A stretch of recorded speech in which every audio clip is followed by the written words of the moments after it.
সে তো কানা ছিল না মনে হচ্ছে, এ সারা বড় সিয়ানা ছিল। বাবা কানা মানুষকে 5 টাকা 10 টাকা দে বাবা, দে বাবা, দে বাবা। আমি কানা না, ভিক্ষা চাওয়ার জন্য কানা সেজেছি। দে বাবা কানা মানুষকে 5 টাকা 10 টাকা দে বাবা।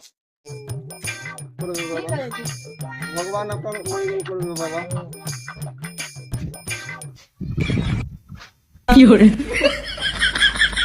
পেয়ে গেছি রে, শালা কানার পয়সা আজকে ক্রুশ করে দিল। কেউ পাচ্ছে না, ও টাকা নিয়ে এমন ভাগবো না, কানা আবার শালা কানতেই থাকবে, কানতেই থাকবে।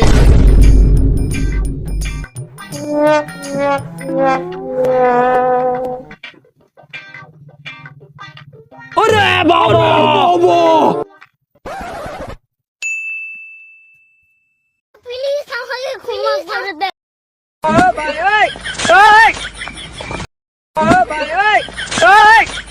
টাকার জন্য আমার 40,000 টাকার মোবাইলটা নিয়ে পালিয়ে গেল কানা। সে তো কানা ছিল না মনে হচ্ছে, এ সারা বড় সিয়ানা ছিল। আপনাদের জন্য এই হাসার ভিডিওটা বানিয়েছিলাম। যদি আপনাদের ভালো লাগে অবশ্যই কমেন্ট করে জানাবেন, লাইক করবেন। আবার আপনাদের জন্য এরকম হাসার ভিডিও আমরা নিয়ে আসবো।